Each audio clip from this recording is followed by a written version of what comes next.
le Front commun tient à exprimer sa profonde indignation et sa grande tristesse face aux événements du 25 octobre 2025. Ce qui s'est déroulé ce jour-là n'a rien d'une élection démocratique. Ce fut un coup d'état civil. Un braquage électoral méthodiquement organisé, à ciel ouvert, au mépris du droit, de la démocratie et de la volonté souveraine du peuple. Comme nous l'avions dénoncé à plusieurs reprises, le régime a érigé l'exclusion, la manipulation, la répression, la peur et le refus systématique du dialogue en stratégie électorale. Dans un pays normal, une élection est l'expression libre du peuple. En Côte d'Ivoire, elle est devenue une opération de confiscation du pouvoir par la force et la violence.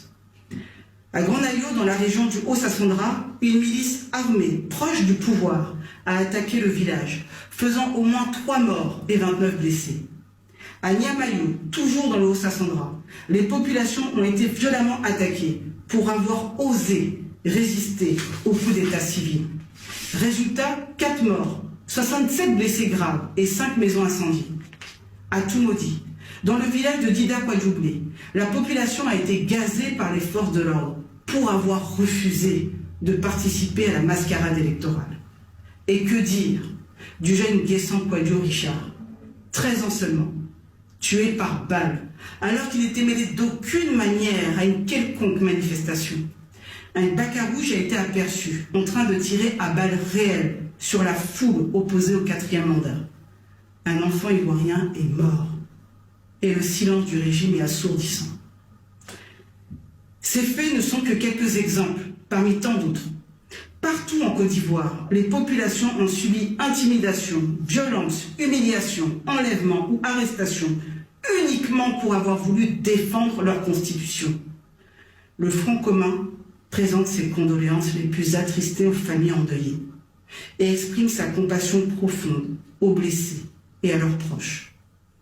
Ces victimes ne sont pas des criminels, ce sont les martyrs de la démocratie. Le très faible taux de participation, visible dans tout le pays, malgré les pressions, démontre avec éclat que les Ivoiriens ont massivement boycotté cette élection truquée, refusant de se rendre complices d'une violation grave de la Constitution. Parti profondément attaché à l'alternance démocratique et à la souveraineté du peuple, le Front commun condamne avec la plus grande fermeté ce coup d'état civil, comme nous aurions condamné tout changement anticonstitutionnel par les armes. Rien, absolument rien,